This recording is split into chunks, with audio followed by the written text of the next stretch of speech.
我的名字写得很小，我觉得同样的我是台北市生物化销公会社群的成员。其实我今天要讲的不只是我自己的东西，很多是我们这个社群的成员当中，大概2年来总结了很多的经验，所以我想这个字一定要放比较大。那我定的主题叫做教学改变的困难与策略。可是最近你会发现到这几年来的教学跟之前好像很大不同的风貌，你会听到很多新的名词，学习共同体、翻转教室、学思达、以学生为中心等等。那我为什么要定这样的一个主题？我待会会简单的说明一下。那我今天的大纲我把它分成3个部分。第一个我要先讨论的是我为什么要改变教学。我这边是有一个相对的东西，相对于新的教学，大概比较传统的，我们接受大概都是属于讲述式的教学。讲述式的教学大概是以概念为主。所以我第2个就要讨论到说，那新的教学应该是以一个能力导向为主，是比较常被提到的，所以我第2点谈这样的一个东西。那第3个一样是，这相对于传统老师站在上面，然后学生排排坐的话，那我分组教学大概要怎么处理？我大概把我今天的这个教学分成这3个大的项目。那么，其实我要先问第一个问题，就是我们今天的主题要以学生为中心嘛？那什么叫做以学生为中心呢？我不知道各位有没有看过这个图？有看过举手吧？都有看过。好，因为每次讲到以学生中心，就会秀这个图嘛，那这个图等下就会这样解释说，OK， 最上面是学习效果最好，最上面叫 lecture， 叫做老师讲述式，那最上面是学习效果最好，叫做教学生。所以如果你让学生教其他人，就是教学效果最好的方法。所以以学生为中心的教学法，就是让学生自己互教。我打了一个问号。因为我觉得我必须要看的是左上角这一点，这个金字塔的图在画的时候，它是有一个判断的标准，这个判断的标准叫 average student retention rate， 也就是说，当你今天上完这个课程之后，你的学生还记得多少？如果你用这个标准来判断，大概我相信你让学生互相去教，他记的东西是最多的。但是如果把这个标准换成其他呢？比如说，什么样的教学方法可以在短时间内教学生最多的知识？比如就变 lecture。什么样的方法对我的学生的要求是最低的，不用学生很成熟 ？maybe 也是 lecture。所以当我今天换了不同的标准的时候，其实教学的方法到底哪个是最好，还是会变来变去的。那到底什么是以学生为中心的教学方式？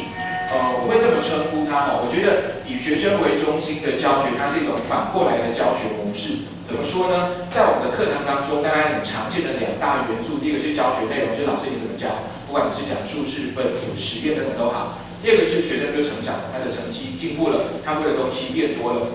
我们比较传统的方法大概是这样的，就是我们就教，然后学生就会变强。我们大概是这样上的，老师大概是这样上。可是如果你今天是以学生为中心，你似乎应该要反过来，你要这样想。那你希望你的学生在哪里变强？是成绩进步吗？是思考的能力进步吗？是表达的能力进步吗？当你有这样的想法的时候，你才能去想说，那我要用什么样的教学内容？这个是我心中对以学生为中心的这个概念的诠释。所以我会在前面再教2个主词。那学生的成长当然是老师来期待，我希望我的学生往哪个地方去成长，这个是老师所设定的。教学内容当然也是老师所设计的，所以根据我这样的想法，其实我觉得没有所谓最好的教法，因为不同的学校、不同的学生、不同的期待，其实你的教学方法是可以非常非常多元的。那所以我其实常常会教了一阵子之后，我会问我自己一个问题，就是我为什么要这么教？那有没有更好的方法？我举例来说，现在很红的应该是学思达。那我应该问一个老师，就是好，比如说我用了学思达上了那个学期，我为什么用学思达的方法？我应该是为了学生某个东西的进步。那我就问说，如果要让学生某个能力进步，有没有更好的方法？如果有更好的方法，那个方法就应该取代学思达。若没有，学思达就是最好的方法。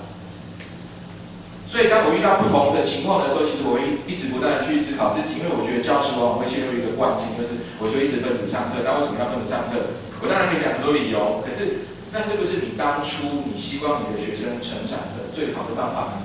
我觉得这个是需要去思考的一件事情。所以接下来我要问的是，那你的学生需要什么？我特别把你挂号起来，因为每个老师不一样嘛。当你今天在明星学校，当你今天在高职，当你今天在不同的学校，当你面对不同的学生，你对你的学生的期待势必有所不同。你的期待可能是成绩的变化，可能是独立思考的能力，可能对未来探索等等。所以你的教学方式其实都会不太一样。我举例来说，因为我的学校是官方高中，在台北市大概是属于偏中间的学校，所以学生的特质大概就是他大概一般可以有大概3到5个考上国立的大学，剩下大概就是在私立大学，那有很多同学成绩是蛮不好，所以他们可以念书，可是状元不是很好。我觉得对他们也最终的是对未来的探索。所以也许在我的课堂当中，概念不是那么重要，但是当我在教生物的时候，我会多加的东西是，当我在上生物这个章节，我要让他知道说，当一个生物学家，你大概要做什么。我可能要找一些过去毕业的学长姐来告诉他们说，如果你今天读食品营养系，如果你物理治疗系，如果你今天读生命科学系，你大概要做什么？因为他们根本不知道他未来要干嘛。我觉得那个是我学生缺乏的。我为什么会有这样的想法？因为我最近刚接完2届的导师，所以我在不同的时期，其实我的对学生的期待是会一直变来变去的。所以我今天其实想要跟大家说的，一开始我为什么要把我的这个标题定在教学改变？我特别选这样一个很中性的名词，因为我觉得没有最好的方法，重点是你的方法可不可以达成你目前对学生的期待。那最后我要讲的一个事情是，那什么是教师的专业成长？因为如果我认为我们的教学应该改变，那教师就应该成长。那这个是一个很有趣的问题是，比如说一个赛跑的选手进步，什么叫他进步？就他跑越来越快嘛。好，那一个电脑工程师的进步，就是他可以设计越来越多的 APP 嘛。那什么是教师的进步？讲会越来越快，我可以做更精美的投影片。我很会做分组嘛。什么是教师的进步？我的理解大概是这样。当然，我觉得老师是很厉害的生物，你一定要知道学科，你一定要知道教学，你一定要对学生有所了解。你单只知道学科是不够的。举例来说，我是生物老师嘛，我如果让学习共同体的叫做是谁啊？佐藤学，我让佐藤学来上我的课，那上得赢我吗？上不赢我，应该不会生物嘛。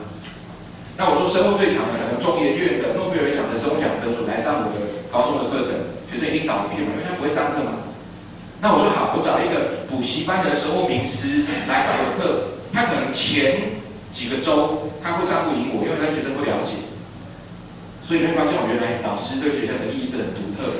所以当我们今天综合这些东西变成你的教案之后，这个教案可能是写出来，可是大部分应该是在心中所想的，我大概要怎么教。然后呢，我们就会把它放到实际教学当中。大概遇到的情况就是，其实60%到70%都会失败。我原本觉得我这样讲会很好，然后怎么不是这样子哦？原本这样的分组，学会反应很好，怎么不是这个样子？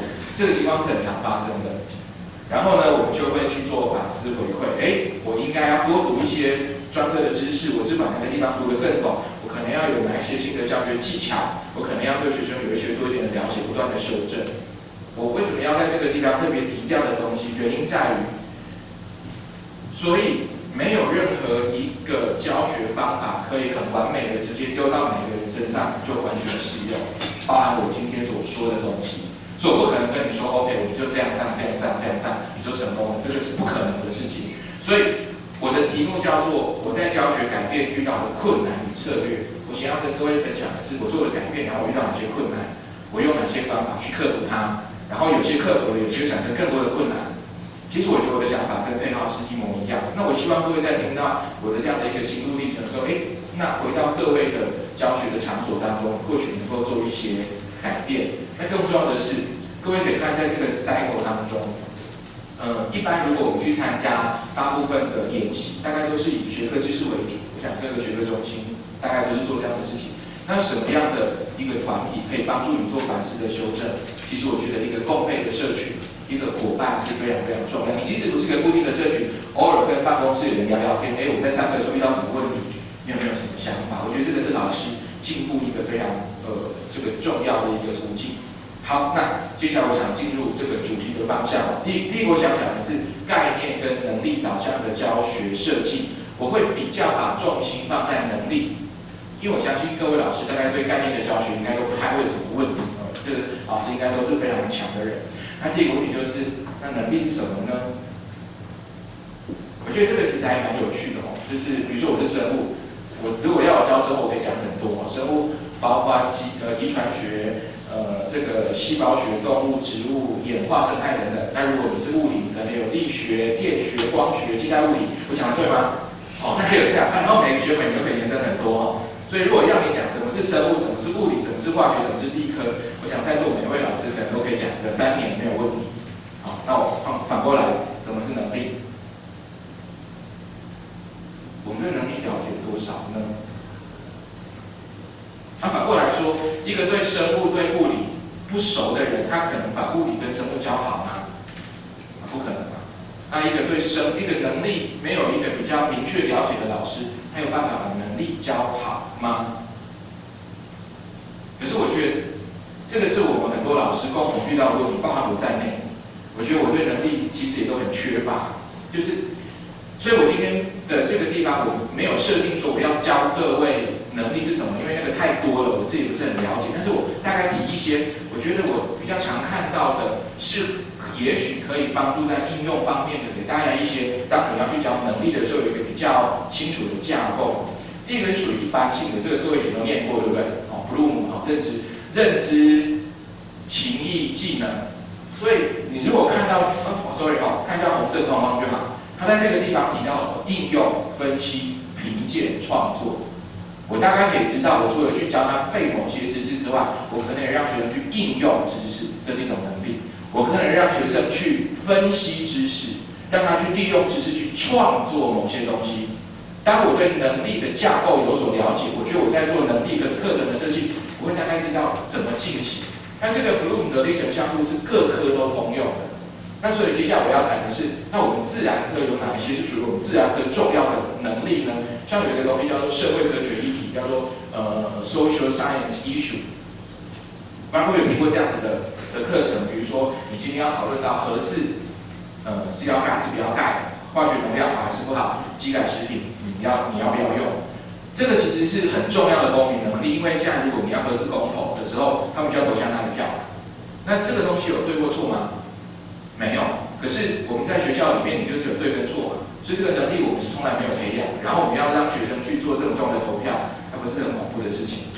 好，可是问题是，我针对社会科学的议题，最关键的是决策的能力。那请问决策的能力又是什么？据我所知，比较多的老师在教到这一章，很常用的一种方法叫做辩论。因为没有对错嘛，然后我们就来辩论。可是因为我以前在高中我是辩论社，我就发现，这个辩论跟这个东西好像不太一样。因为我上个月才去参加一个研习，我刚好学到，所以我真的原本很不会，刚好有一些研习，读了一些书，有一些这个想法。这个研习是这样教我，他说，社会科学议题有几个很大的向度，很简单。第一个辨识问题，这个东西之所以会争议，之所以会变成一个议题，一定是它有争议。所以第一个你要先找出核四准备的争执点在哪里。很多学生根本不知道，又说我要核四，我不要核四，但是我为什么会认为核四要还是不要？它一定有一些争议点，所以这是第一个部分。那第二个部分是，你应该会有一些判断的标准，比如说我要考虑到的是环境的污染，我要考虑到的是经济的成长，我要考虑到的是生态的永续经营。你要定出这几个标准。由这几个标准帮助你最后去做你要还是不要的基本的准则。接下来你就开始收集资料咯。那我们现在这个核四如果建了之后，对经济的影响是多还是少呢？大家可以省多少电呢？对环境、对生态有哪些影响呢？你要去收集资料。最后你根据这一些资料去说 ，OK， 所以如果建了核四。在经济的方面加了几分，减了几分。我今天如果建了核四，在生态保护部分是加了几分还是减了几分？最后你根据这一些项度做决定说，好，我要建还是不要建。它的完整的过程应该这样，我觉得还蛮合理。所以我反思，其实你会发现现在学生有很多公民团体，前阵子才攻进教育部嘛，那你会发现。问很多这些学生的这个团体，你问他说你为什么要做这个动作，他是讲得出理由的。可是我会觉得，当他在做那个决定之前，他其实没有经过这样的一个历程，还是先下决定。OK， 我就是觉得核四是对的。他可不可以讲得出支持核四的理由？他讲得出来哦。可是他一开始的决策是不合理的。那我觉得这个跟辩论很像，因为辩论就是分正方反方嘛，所以你就是要为正方想尽所有正方的理由，你就要为反方想尽反方的理由。可是你没有做一件事情是在你一开始你怎么样很理性的决定你要支持还是反对。那各位有没有发现，当你对这个能力有一点点理解的时候，我好像有一点想法哦，如果我真的要设计一个训练学生做决策能力的那个教学的模式，好像大概就知道要怎么上课。好，那我要再讲一个对大家应该更重要的哦，因为新课纲要提出这个东西叫探究与实作。什么是探究与实作？我听很多学校说哦，应该就是动手做，开始要做实验这件事情，然后我就开始去查。我查到它其实这个探究与实作其实是抄的是美国的科学教育的标准，比较常听到的是探究这个字啦，我们新听到的应该是实作这个名词，实作这个名词叫做 practice， 哦，所以我们看 practice， 我看它列的1到8哦，探究的意思不是动手做，它是问问题，它是发展心智模型，它是进行探索，它是分析资料，这跟不是跟你学过的探究是一模一样的事情吗？那我为什么要用探究与实作？我再去查它的前因后果，我把重点标下起来。他说，我们使用 practice 这个字，而不用 skill 技巧这个字，是因为他们认为在科学探究的过程当中，不只是动手做，有很多的知识在里面，所以他是用实作，不用 skill。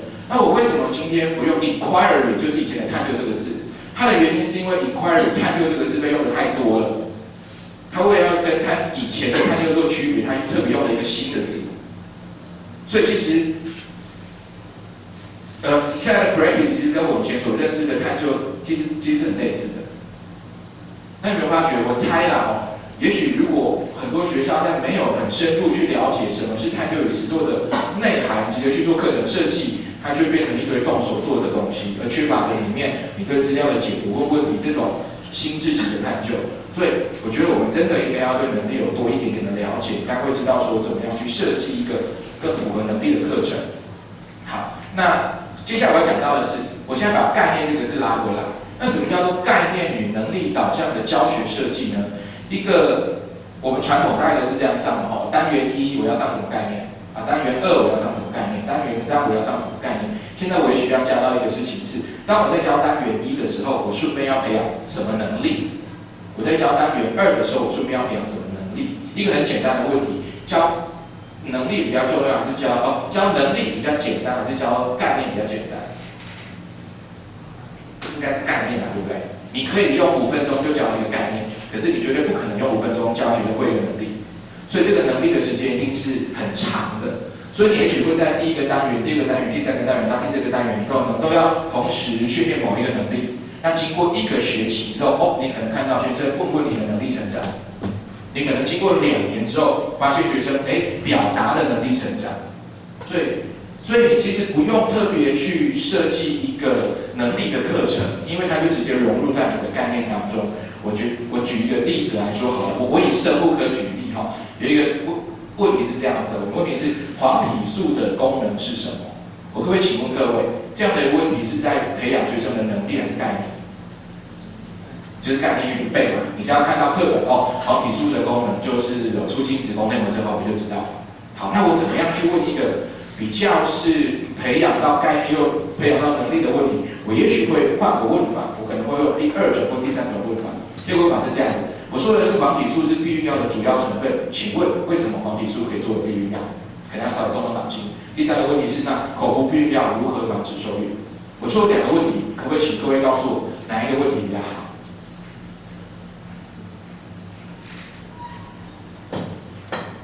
？2还是3？2，有人说2，怎么说呢？有人说3，这就是老师做提问法最常会遇到一个问题。好，第一排对学生们可以讲话。好，我们可以思考一下哈，如果第2个问题的话，我们去模拟一下，如果你是学生，你大概会怎么做？学生他应该会知道说黄体素的原始功能是什么，可是他不知道他为什么要用作避孕药，所以他开始要去做一些推理。所以我在教这个过程问这个题目的过程当中，我同时训练他的推理的能力，但是我有没有在加强他对黄体素概念的认识？有，所以我是2个都教嘛。但是如果我用第3个问法，跟上面最大的一个差别是我删去了前面那一句，所以学生一开始可能不知道口服避孕药的成分是什么。你觉得学生的回答会比较多元化，会有不同的答案？如果我这样问的话，我要训练的是他论证的能力。这个人可能会这么说，我希望别的人对他的说法提出不一样的意见。所以不是说这个题目比较好，这个题目比较好，而是它2种方式我训练的能力是不一样的。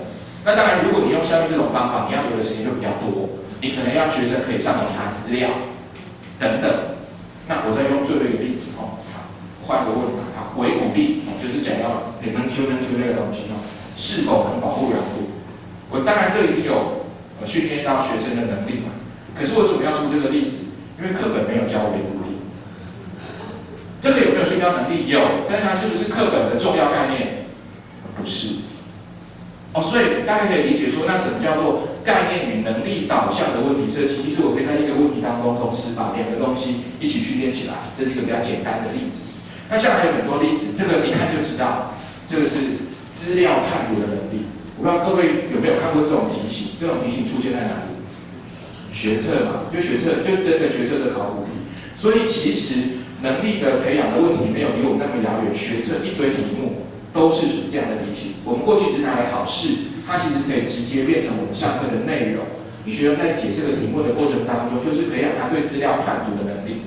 那还有很多的例子啊，我们尽量讲多元化一点，因为各科的东西不一样。比如说我在黑色就是我上课的投影片，比如说我今天上了一个东西叫纸质的类别，这就是我上课的同学，比如说纸质有一个我讲人哈，我说 OK 好，你们背起来了吗？哈，他们就说背起来了吗？我说真的吗？学生就会说不对。因为说你有没有发现，当你在学这一段的时候，你学完之后，你东西会很混杂。请问我怎么样进一步把知识再精致化？我直接的就告诉他说，你其实可以用2维表格的方式来做。什么叫2维表格呢？你会发现这里有3个主体 ，OK， 有中性质、有磷脂质、有类固醇，你就把它画成 X 轴跟 Y 轴。OK， 我们把主体放在 X 轴，我们把构造跟功能放在 Y 轴，我们把它一一把它整理。我特别把这2个东西放在一起。你说，你看哦，当你把知识变成这样，你会比较清楚，学生会点头。其实我相信很多学生大概会这样的东西，可是我为什么能力要教的那么隐晦？我直接告诉你，当你遇到一个知识的内容，它是很多类似的东西，其实你可以用2维表格来去解决它。所以他学到的是这个资料分析的能力。你说分析完，对这个概念有没有更熟？当然也有。好，那这是一开始教，因为这个是1至2，所以当我今天教完2维表格之后。还不够，我接下来只要遇到相似东西，请你画2维表格，请你画2维表格。那之后，当然学生会比较有一个概念，说我就是这样做。那他不断训练能力，也不断训练这个他的这个概念。要讲一下2维表，为什么要讲2维表格？那不就表格吗？因为跟他们讲2维表格比较高级，所以学生说我们这个高级的能力就不太一样。那所以比如说我上课就会让他们去写一些课后的笔记。那我的习惯是他们的笔记我都把它照下来，然后放给他们看。因为我觉得这个能力培养是很多细节是长期的，所以你必须要观摩别人的东西。那我去看这个地方讲的是包气，那这个不是抄的，你大概看就知道说它其实是自己去画出来的东西。那我就会去问他说，可不可以请你解释你为什么要这样画？你为什么这个地方要画黄的地方？你为什么这个地方要圈起来？学生会讲他的理由。当他在讲他的理由的时候，台下的学生就要学习说，我今天原来还可以这么做。而且因为这个是作业，其实你大家可以想象说，你写这个作业要花很久的时间，所以学生就说，老师不要写好烦哦。可是你把它放出来，他会知道说他的写的笔记是会被班上会被放出来的。他会一边抱怨，然后一边会越写越好，这样神奇，学生是很神奇的动物。那不同的知识类型，你可以用不同的方式来做这种表征的转换。就是有一种教学方法，是我其实要你把某一个概念用某一种不同的方式转化出来。那比如说，这个地方我要，比如这个地方，因为它有牵涉到很多的机制，我要训练的是因果关系。请你把因果一个一个把它讨论出来。所以，如果你的内容跟这种有些类似，我就会说 OK， 这个用因果关系来画。那那有些地方呢，这个是流程图，这边的箭头就不是因果，是前后。所以我会慢慢告诉哦，遇到不同的学科的内容，你其实可以用不同的方式去处理。所以其实在这个地方，老师是不用上课，就让他去看，看完之后就去做这个事情。然后后来我还学到一件事情是，我一开始其实只让他们做看，我会发现有一招，就让来做的事情，让大家来找茬。因为有些学生有犯错嘛，你就让学生来找哪里错。训练高阶的这种判断的能力，而且很好的素材就可以用来做这些处理。那像这个也是，就有各式各样不同的东西，你可以根据各个科目，因为我举例子可能是以生物为主，生物有这些特性，我这样说 OK， 你可以用这样的方式来处理。那这就是，你会看到说这张照片我觉得很有趣，我就从前面讲，为什么我所有学生都站起来？为什么我所有学生都跑到前面去了？因为那个地方我们来做的东西就是大家来找茬，我觉得学生很爱做这种事情，所以你不用叫他站起来，你不要叫他说到前面，他自己就会跑出来这样。那后来到了高三，因为课程内容更多，我除了用小白板，除了用笔记之外，有时候我整堂课就发一张就是这种海报纸下去。OK， 我今天以什么东西为主题，请你把它用什么样的方式把它画出来。所以学生上课你会发现，就是学生会一直有事情可以做，他其实不是只是单纯的做活动，他其实就是在学那一张的重要的概念，因为你不知道概念，你一定画不出来，这个是很明显的事情。然后我觉得很有趣，这个还是可以玩，大家来找上。你看这个人，他就说：“你们看不到，赶快来前面看。”所以学生就会帮你去活络那个上课的气氛，就是很有趣的事情。那么有时候遇到更难的东西，我会做另外一种高难度的东西。我想请你把一个机制用一个故事来把它表现出来。故事就有角色，角色就有情节，所以你谁跟谁之间的关系，你的那个情节是要合理的。所以他们就有各种不同样的表现方式。那有些可能有一些美术的这种能力等等，可是这都是渐进的，因为这个是从高2开始，从画比较简单的图，你到高3你就整堂课就丢这样的东西给他，所以你大概不可能一开始丢你就可以做这样的事情，你会慢慢的去习惯。那当然最后你是都要把它贴出来，那我都把它贴在那个要去学校那个什么餐厅的旁边的那个走廊。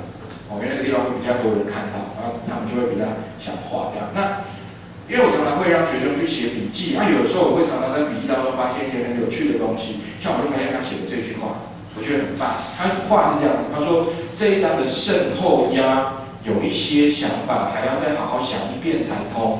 我相信这个学生写这句话的时候，应该没有太多的想法，就随手写下。可是这是一个非常珍贵的能力，它叫后设认知。什么叫后设认知？就是说，你到底知不知道你哪里会，哪里不会？因为很多学生的问题是他永远去读他会的东西，不会的东西永远不会。那我看到这个东西，我就是哇，视若珍宝，马上放大出来，丢给学生说：“你看，这个是非常宝贵的能力。”然后，因为学生很容易受到吸引，我把它放大来看，学生就开始写。本节要特别注意分别这个东西，因为学生就会从你这个动作当中会知道说，原来老师你重视什么样的内容。那我后来觉得这个还蛮重要，我就直接把它变成一个表格，就是我那个地方我不要你写概念的东西，我要你写的是你学完这个单元之后你有哪些省思。那他们其实会越写越好，他会说他觉得最难的地方是哪些，他可以用什么样的方法来解决，他不能忘记什么样的东西。我觉得这个对学生去强迫他要去一直去想，那是很重要的事情。那有些学生会写得很不好，像他会写说，这个是如何形成，那的构造感觉有点难，那我就说，你这种讲话我觉得很像政府官员在讲话，所以请你不要这样讲。那你要让学生知道什么是好的，什么是不好的。我不要你打高空，学生不要写我要很认真去读他，比如说这个屁话我说我要很用功，我说这个屁话，你要仔细的写，你到底是哪里会，哪里不会。后来会有越来越多人可以写出更有趣的东西，像这个时候因为我换了新的上堂，我发现学生不只去反思他的上课的概念，还有去反思他的学习的历程。他说认真读了课本，他发现课本真是不够，也没有详细的细节去上网查。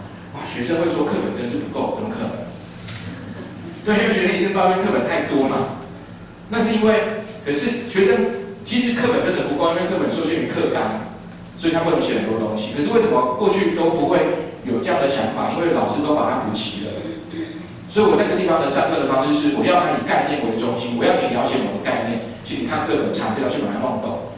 那我看到这个东西，这种东西都要当做宝藏，要马上把它放出来。那你其他的学生就会以这个东西为样本，他会继续去进步这样。那太慢了，看得到吗？这个是我觉得很特别的学生，我只用最下面，我念好了。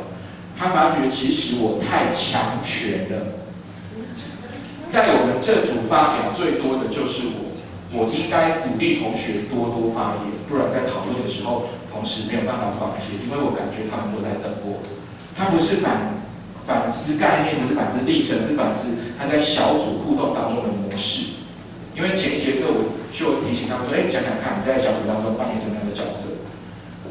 然后我觉得好好哦，这是一种非常非常好的想法，而且有一样大肆的夸奖。你看我在这里看到大无畏的精神，大爱的精神，就是讲夸张一点，然后学生就会去往这个地方去方向走。那我们当然也尝试了一些就是这种跨领域的课程，其实跨领域在培养能力是一个非常好的东西。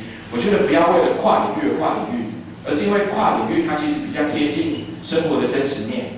举例来说，我跟我们学校的国文老师合作了一个赤壁赋的内容，所以我的问题是这样，比如说，赤壁是应该是一个水域的溪流生态系，所以请你从赤壁赋的那一段当中选出可以看出赤壁是溪流生态系的文句，判断它的理由。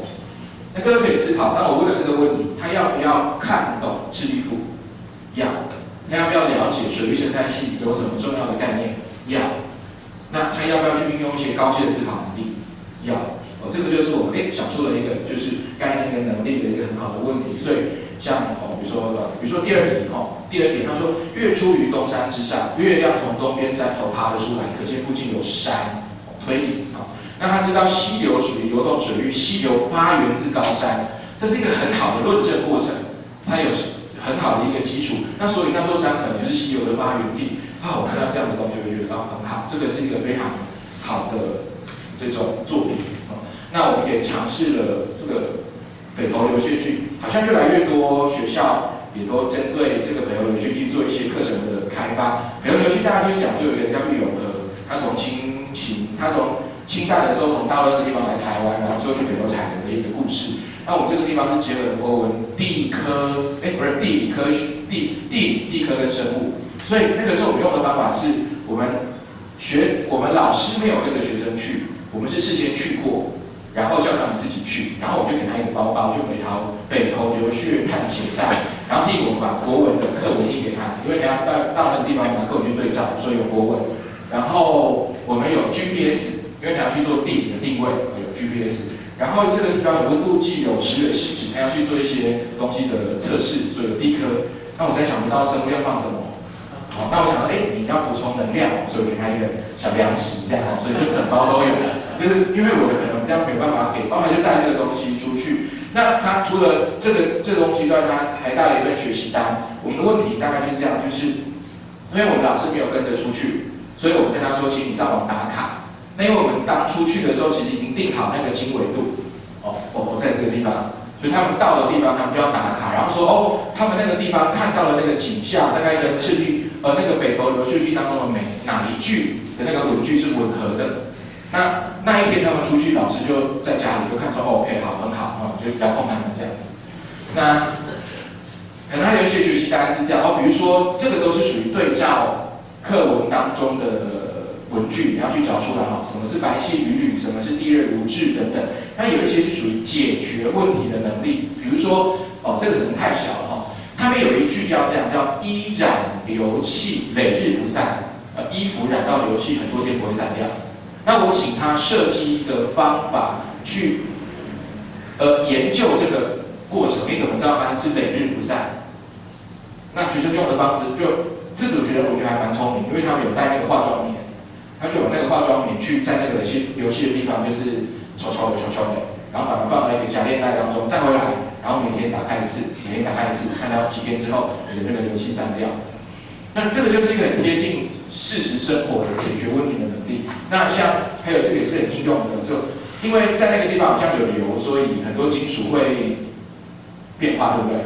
因为那是地科老师的讲，所以他就请观察说，这个游客中心的厕所跟我们学校的有哪一些地方不一样，学生就要写出来。所以他们其实就是带着一份学习单，然后就到那个地方去探索，然后把每个任务把它完成。OK， 好。大概就是这个样子。好，我刚刚尽量举的是很多的例子，那各位回去之后可能都可以依据各个不同的科目的状况，必须要再做一些这个设计。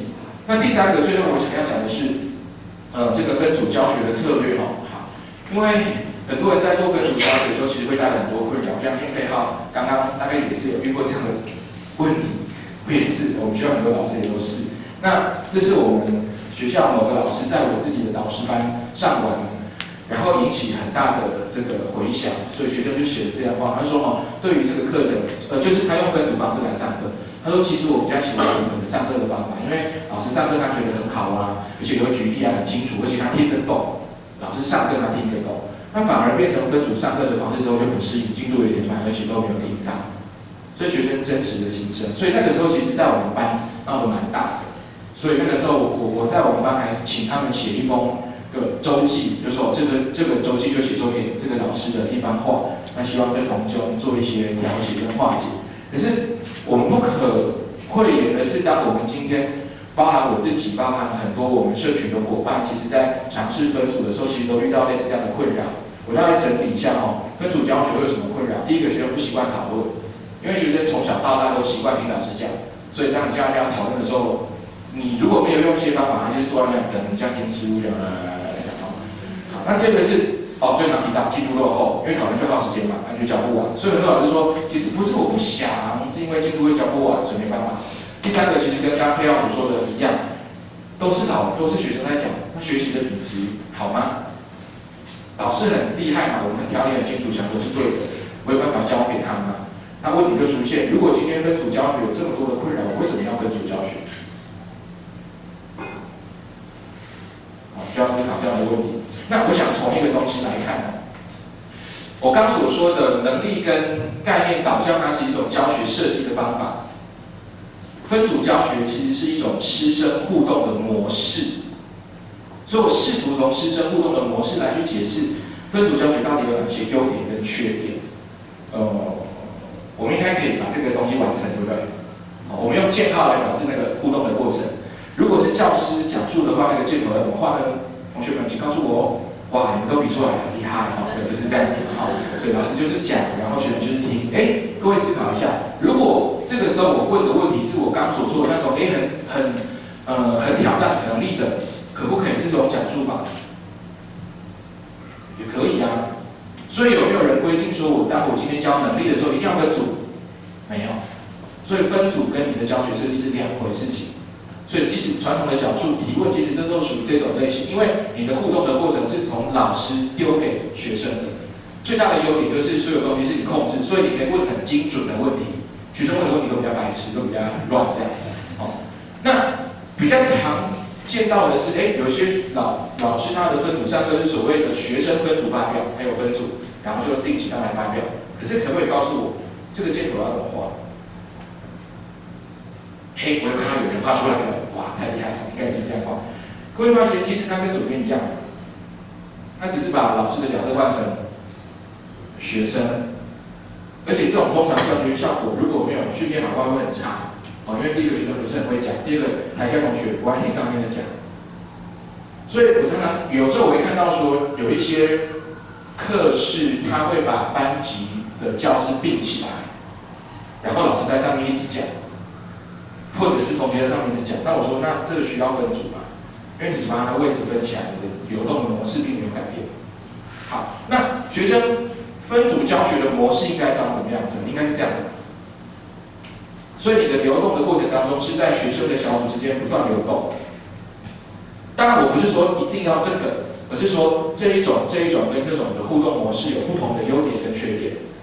那你可以视你的需要选择你要这个或这个。我们最熟悉的是这种方式。那我们要思考的是，那用这种方式有什么优缺点呢？我大概讲几个。第一个因为方式在这一点当中，其实老师的介入是比较少的。所以如果你要让学生能够自主学习，你一定要把东西交给他。再来，我们刚刚讲的能力，我大家应该会有感觉。如果我今天要教能力的话，用讲述法有没有办法教能力？很难啊！我告诉你说，这个能力的技巧是这样，你要让学生长期的练习实作，所以为什么常常会遇到能力的教学，就会看到分组，是因为它的这个关系是配合在一起的。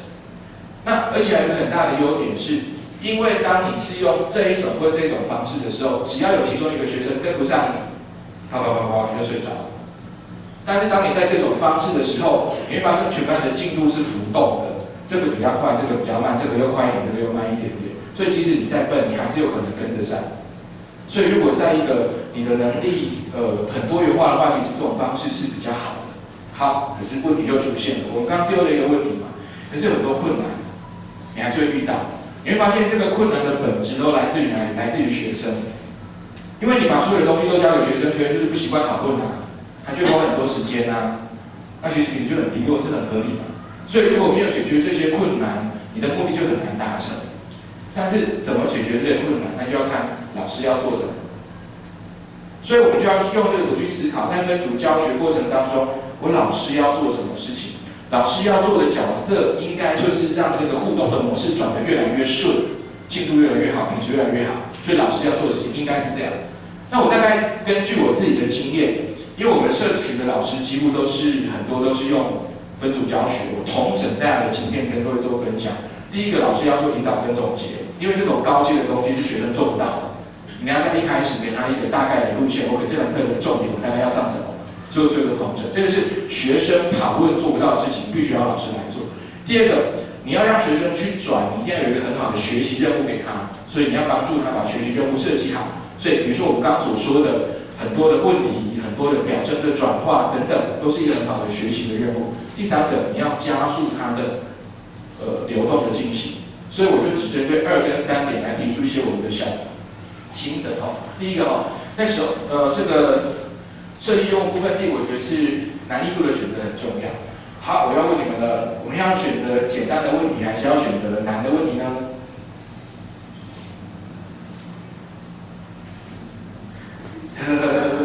好，简单的问题有什么优点？还什么？比较容易直接回答，对不对？你看我们用什么方式？当你问了一个问题，学生不回答的时候，我就把问题的难度降低，好，然后限制性再增强，学生就会回答。好，所以当我今天问一个简单的问题的时候，其实学生是比较容易回答的，所以一开始比较容易引起动机。通常我在上课，我前3个问题我都问很固定。第一个问题，请问这节课是什么课？学生会很怀疑，因为他要写白板，生物课真的吗？真的可以写吗？然后就有人写生物课，说生物课，我说哦，答对了，好棒。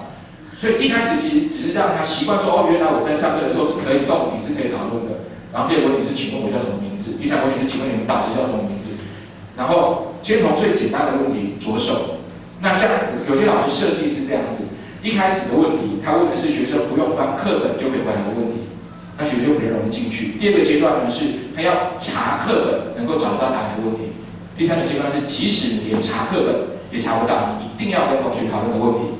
所以就会利用这样的方式，你在你的课堂当中有简单的、有中阶的、有难的，不断的循环进行。好，那选择一个适合难度的问题其实是很重要的，因为当你进入到最后的话，你问题的难度应该是要比你现在的学生的能力稍微高一点点。因为当你比他高一点点的时候，他能够进步。然后有一个影片，可是我不知道放不放得出来哈。这是我们在我自己的导师班，我大概问了一个我觉得比较难的问题。好，大挑战，放得出来吗？可以。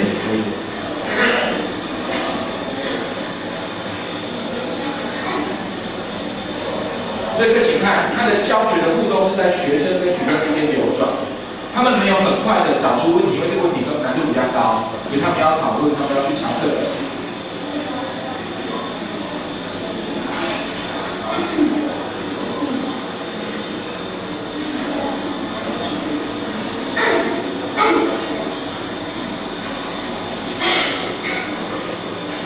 我建议你可以把那个结构画出来，你会比较好解题。像高勋去刚刚画那样子很好。我看他们卡住了，我看到一个学生做了一个几度破关的方式，我就提醒出来。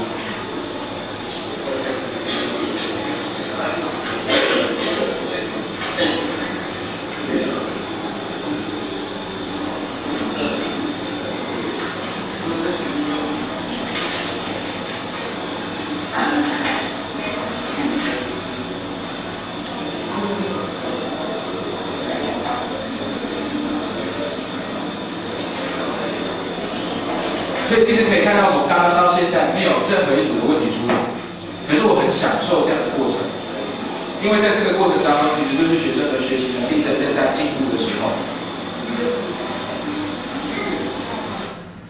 那从这个地方，我也想从这个地方大概呈现一下，这个比较是我理想中的一个小组教学的模式。其实你就是让他的学习的过程在学生之间不断的流动。那这个问题是，其实你可以利用学习任务的设计来控制进度。你比如说啦，我今天就3个任务，你就要把这3个任务做完，做不完是你家的事情，所以你会不会有进度上不完的问题？不会，因为只有你解不完，不会有教不完。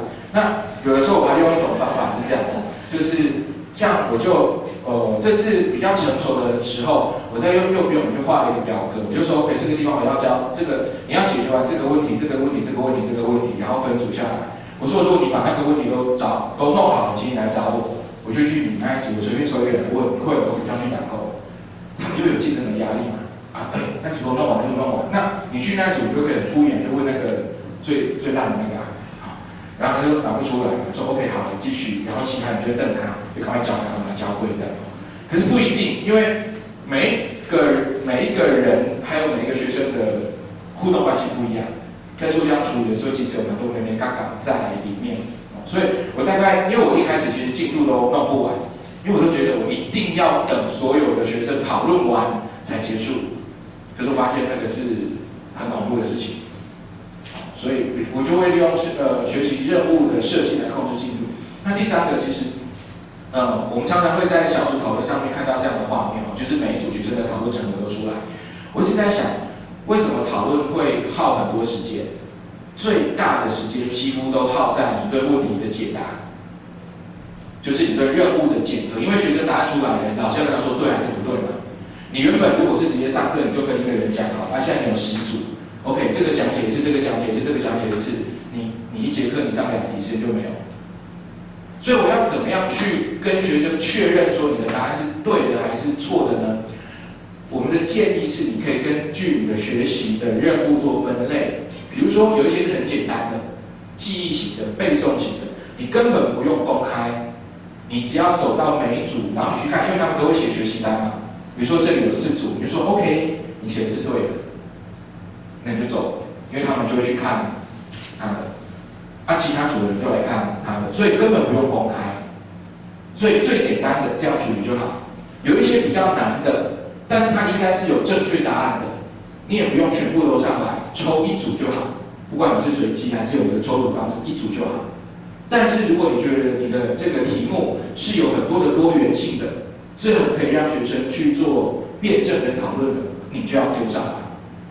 所以你不是每一个都要全部讨论，那这样的话就可以帮助各位节省很多的时间。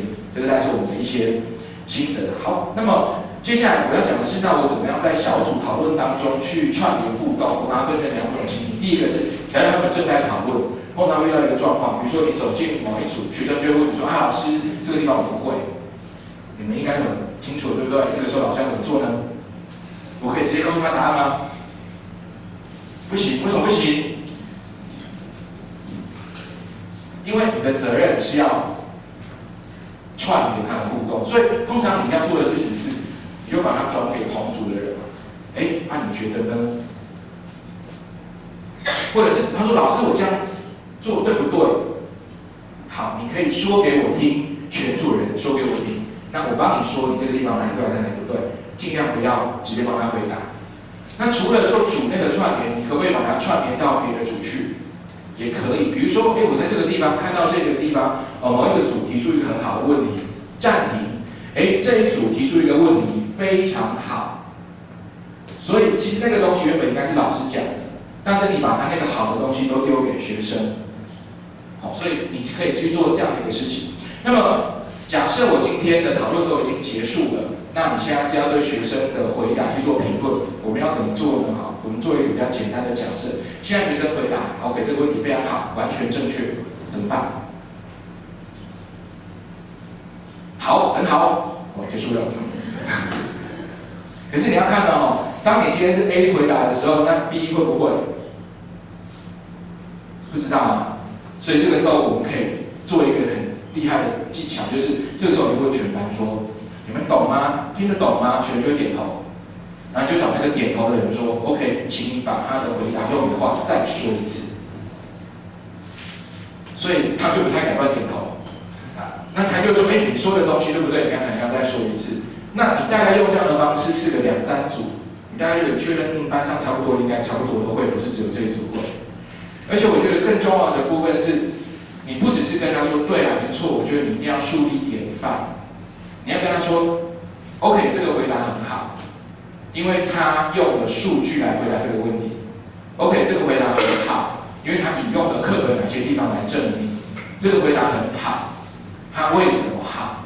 因为我觉得这个能力的培养，你会希望说，不是说他回答很多，而是经过你这1年的训练之后，他的回答会越来越好。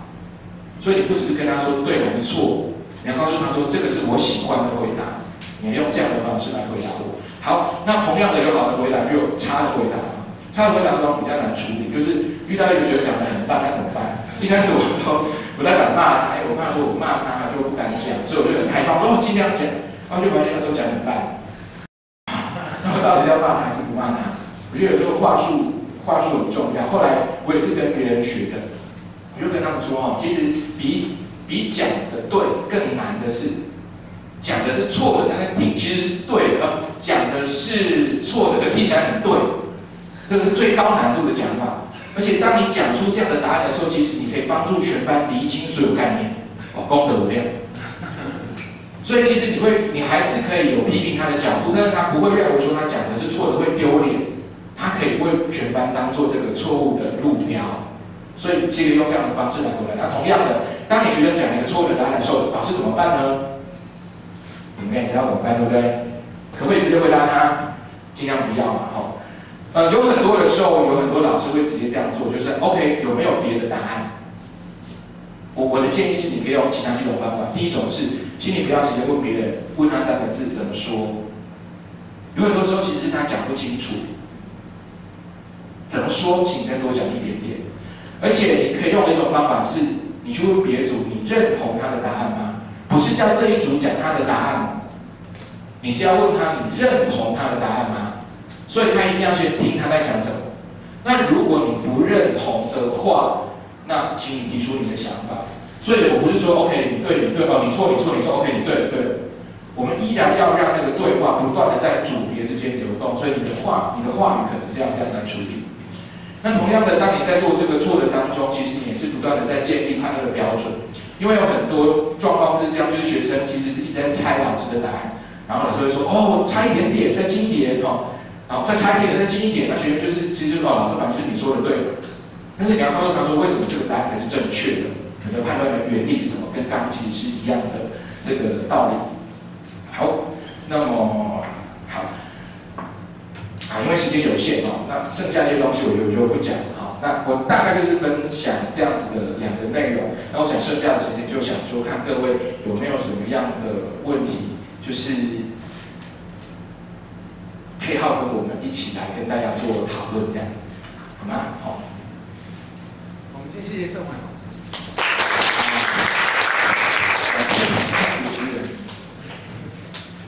我有一个问题，就我刚刚看到一张那个，就是你有放那个什么，国文跟生物结合的，可是你那时候配分是20/20，为什么画40/50？哦，哇，你的观察力非常的敏锐，这个是非常好的能力哈。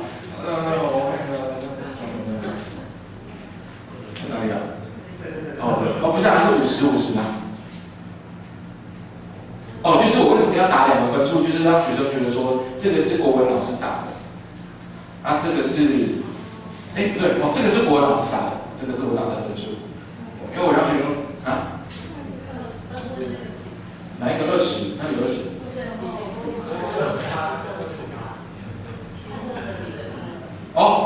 你说这边因为还有下面的题目。这只是上面那一题，还有下面那一题。下面那一题就是请你，假装你是苏东坡，请你，就去用生态学的知识去为苏东那个《赤壁赋》做一个新的文章的描写。所以就是很复杂这样子。那我直接上面。因为我会这样问，是因为我自己有时候在改前报告的时候会提学生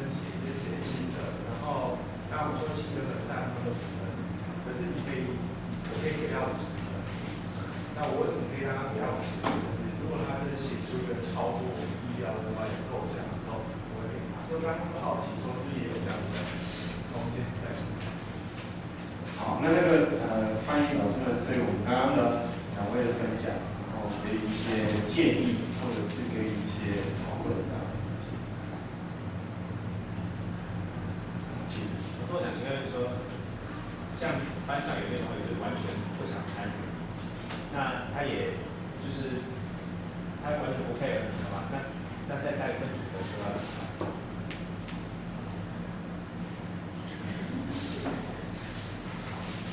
我觉得是最难的问题哦。其实通常我会先往前问，我不是要问怎么办，我会问为什么？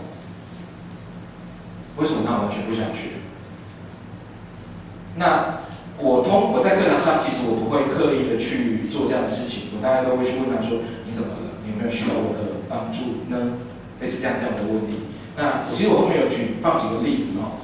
这个是我的某一个班上，这个班上有2个问题学生，一个是他，一个是他。看脸就知道，这个都是没有在学。然后所以我觉得比较有趣的事情是，因为我上课都是就是他们都在讨论，其实我有蛮多时间去观察他们。我刚刚所照的这个照片，其实我定期会放给他们看，然后跟他们讨论说，因为你们上课是这样子，所以像在这组的时候，我遇到一个故事是这样，因为这个人他上课都不讨论，那因为我的分组是我没有要求按成绩，可是我要求性别。有看到哈，就是2个男生2个女生，然后这个女生是一个用功的女生，然后她就很痛苦，因为她都不回答。然后我先不问她，我就先问她，我就问那个女生，就是说，你有这样的一个同伴，你会不会觉得很困扰？然后女生就哭了，我说老师的委屈，她哭了，我心里就笑了。好，因为我就找那个男生嘛，因为这个女生蛮可爱的，我就跟她说，你知道吗？我刚去问你那个女生，然后讲就哭了，然后那个男的吓一跳，真的吗？他突然就变用功，真的。然后现在他的生物的成绩就是他全部东西都有考7、80，对他原来是不可思议的成绩。然后他每次报他成绩的时候，就是说哇，怎么可能？他就真的就读生物系。我觉得就是某一个事件，你要去观察其中的一个过程。那还有一个我要讲的是这个，因为这个是比他更差，就是我完全不知道在干嘛。然后，因为我就上课就是拍他们讨论的影片，然后没看到他几乎都没有在参与的。没有。好，后面大概就是这样。可是虽然他都没有在参与，可是我在这个影片当中发现，他在当中有1、2秒的时间有进去听。然后我就把这个影片放出来，我是要鼓励他，我说你看，你有在上课，你看，你有在进步。我没有特别强迫他要怎么做，因为我觉得那个是强迫不来的。可是借由这些小小东西的观察，我觉得多给学生，我觉得这是一个很艺术的东西。偶尔你会遇到这样的事件，偶尔遇不到的时候，其实我不强求，因为我希望至少保持我跟学生之间有一个良好的关系，就是学生是听我的话。我大概会用这样来处理，所以原本如果是讲述式的话，我其实没有办法去了解学生这么多的私底下的状况。可是当我在做这样的事情，我大概因为我常常让他们写那种分组的回馈，但每2个礼拜会看一次彼此上课的回馈，他每次段考就会看一下我们上课的影片、照片，他会蛮吃惊的，原来我上课是这样子，就是有好有坏的。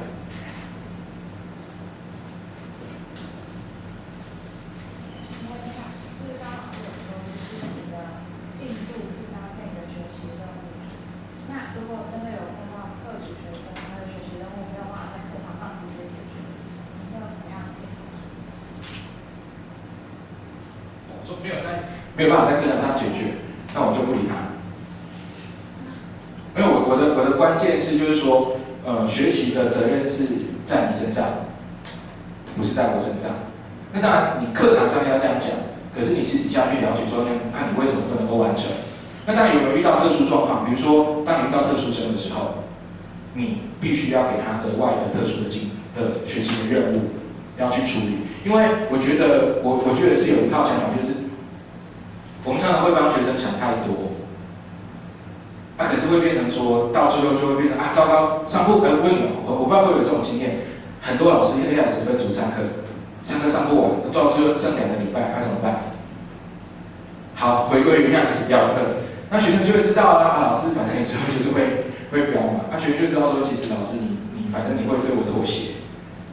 可是我一开始可能我比较跟他们说，我觉得我很尊重你的选择，你要不要学都可以，我不会因为你成绩差或你不学，然后我就不理你。可是我不要你做不该做的事情，我觉得那个是常规。那我觉得学生蛮吃这一套，所以至少我觉得可以让学生是信服老师的。